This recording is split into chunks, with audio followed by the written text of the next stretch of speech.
Let me begin by thanking you profusely for being here, thanking the university and the Department of Economics, the students who organized this.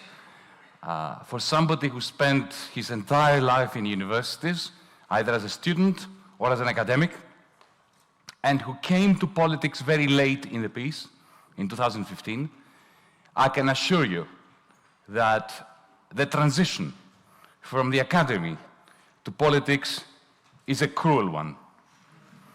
The fundamental cruelty is that when we are in this context, when we are in an academic seminar, when we're in class,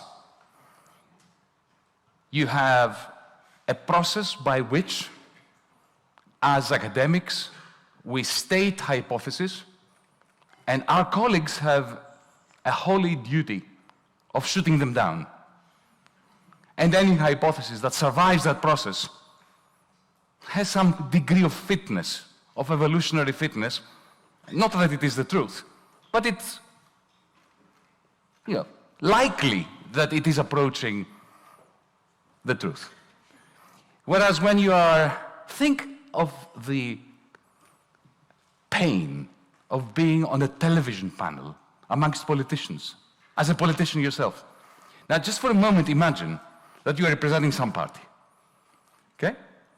And your interlocutor from an opposite party says something smart, which you hadn't thought of. Suddenly you agree.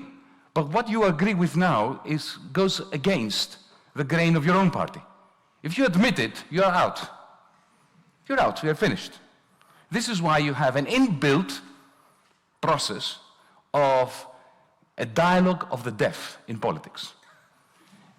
Until and unless politics starts becoming more like the academy rather than the academy becoming more like politics, we are never going to restore democracy to the pedestal that it deserves. So I'm very pleased to escape politics, because you heard that I am a professor. I'm not really a professor. I am, I have the title.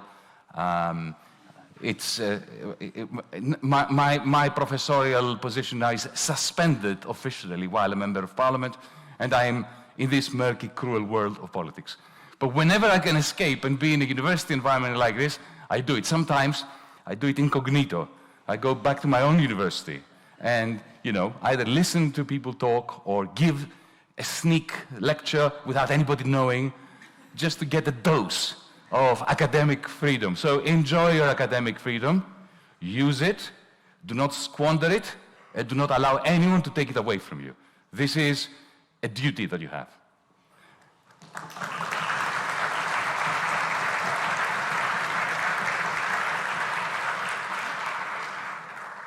Now, I was asked not to stray away from the main theme of this lecture series, and I'm very pleased not to stray. The theme being pluralism in economics, or pluralist economics. Allow me to start with a kind of devil's advocate question. Why do we need pluralism in economics? You would never have physicists gathering in this great amphitheater discussing pluralism in physics. You don't need pluralism in physics. But why is it that you don't need pluralism in physics, and you may need it in economics? Well, because economics is not like physics. And what is the profound difference? If you look at the curricula of economics departments, I don't know this particular department, I'm sure it's similar. If you look at textbooks, if you look at mainstream articles published in Econometrica and Journal Political Economy, it's not obvious that economics is not like physics. You start with assumptions, you build theorems, you prove the theorems, you have lemmas, and then usually somebody, maybe not the same author, collects some data and tests empirically, econometrically, mostly, the reduced forms of the equations that derive from the theorems. Isn't that what physicists do? More or less. But the profound difference, allow me to say, between economics and physics is that in physics, the phenomenon doesn't give a damn about our models of the phenomenon. So a meteorologist does not have to worry that the weather may change its ways because he or she has made a particular prediction. Whereas in social science, whether it's sociology, economics, whatever, the phenomenon really cares about our theories about the phenomenon. Because our theories have a capacity to alter our behavior in accordance to the theory. So you get, to put it in statistical terms, you get a plethora of false positives and false negatives. Let me just give you an example. Suppose that a friend here is a financier, an analyst of the financial markets, with an impeccable record of correct predictions of the financial markets. By the way, there's never existed such a person in the history of capitalism. Nobody has ever predicted systematically and with any degree of consistency, only by accident. It's like Marxists like myself, capitalism is going to have a crisis. At some point, capitalism has a crisis. You see, I was right. Okay. That's not science, right? But let's assume that our friend here is such a mythical person. And let's say that after tonight, we go out to the pub, to the restaurant, whatever, we have a few drinks, and she gets tipsy. And she tweets in her state of merriment that tomorrow the stock exchange is going to crash. To the extent that her reputation is a good one, the stock exchange is going to crash. That's not because the theory was good. She was drunk. But it is because the stock exchange responds to our theories of it and our predictions based on who has actually made the predictions. Excuse me. I've got a terrible cold. And it's not of a Chinese variety.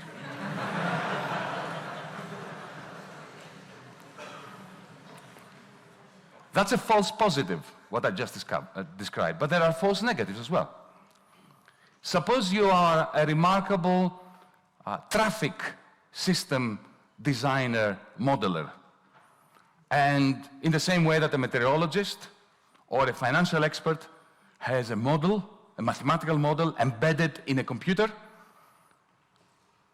in the case of the meteorologist to predict the weather, given input of data from different weather stations and satellites and so on, you have data coming in from various roads and sensors measuring traffic flows. And you have a mathematical model in there that churns out predictions about, Google Maps does this all the time these days. You don't even need a very sophisticated model, right? And let's say on the basis of all this input, the excellent predictor of traffic jams comes up with the prediction that tonight at midnight in Stuttgart there's going to be, on that particular street, a major traffic jam. And because this person is renowned for his capacity to predict traffic jams, let's say that the radio stations and the television stations of the local area transmitted. There's not going to be a traffic jam there. But is it because the theory was bad, or was it because people believed that it was correct and that they didn't go? So that is a false negative. That interdependence between the phenomenon under study and our theory of it. Think about it.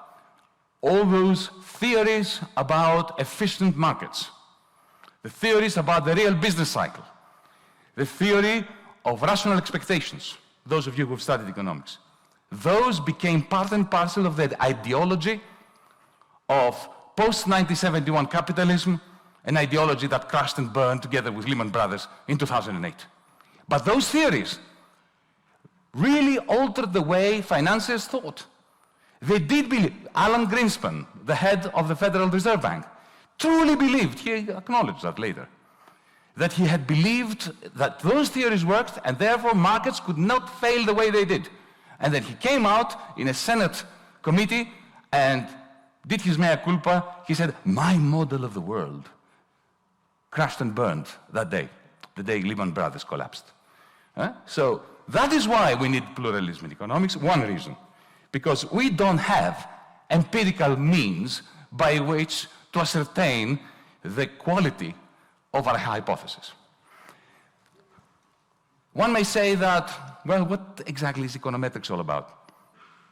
Well, let me tell you my experience of what econometrics is all about.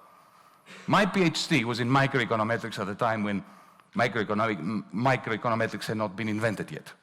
So I had very micro level data from individual negotiations between employers and trades unions from the United States. And there was a contest of faculties between an MIT professor, Hank Farber was his name, who had published an article in the American Economic Review in which he claimed to prove that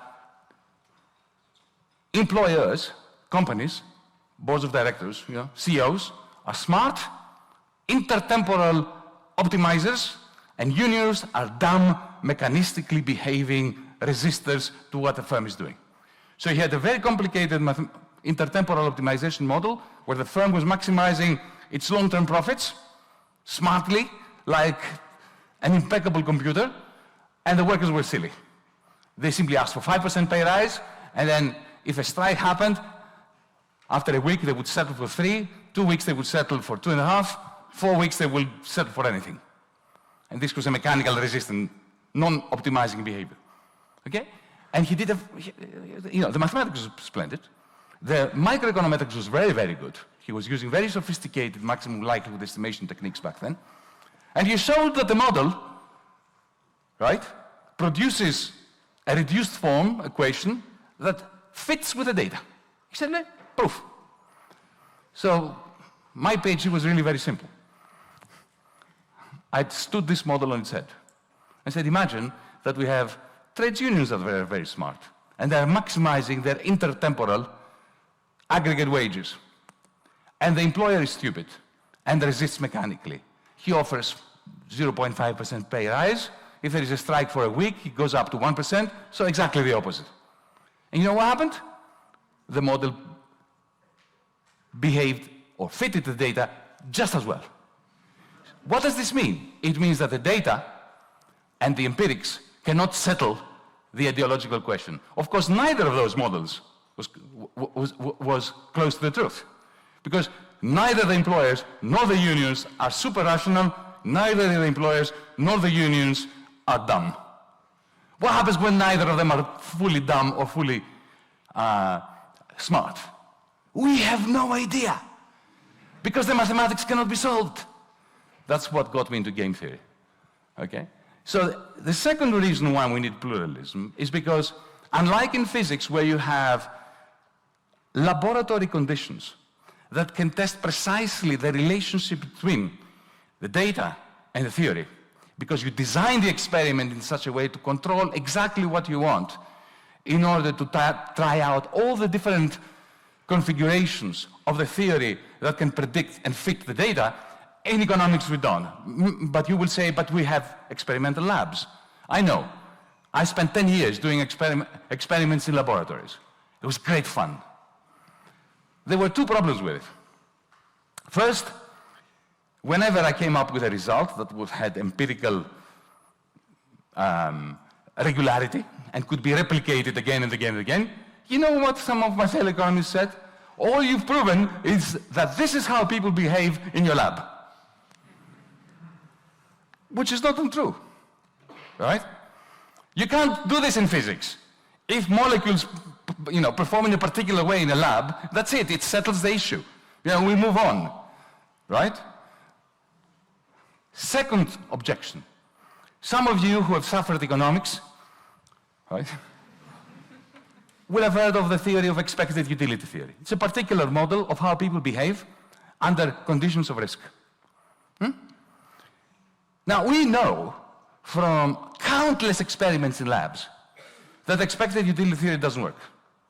It's a beautiful theory, but there are countless examples of where it fails to predict how people will behave. Do you know what most economists do? You say, that's because they are not rational enough. So it's not, you see, think of this, what it means. It means that in the end, in the lab, you do not test the theory. You test the subjects. You assume, you can easily escape, and it's not completely mad, because if you take a bunch of idiots in a lab and you ask them to do mathematical, a bit of arithmetic, and they get all the arithmetic wrong, this is not the fault of arithmetic. It's because you have idiots, right? But if you have economic experiments where, in the end, you are judging the subject, not testing the theory, then you're not testing the theory. Let me give you another reason. Even when we don't disagree about numbers, we can have huge disagreements about how to interpret them. Disagreements that cannot be settled empirically because the numbers are common. Let me give you an example. Suppose you go to, you're in Africa somewhere, and you observe the political economy of a small village.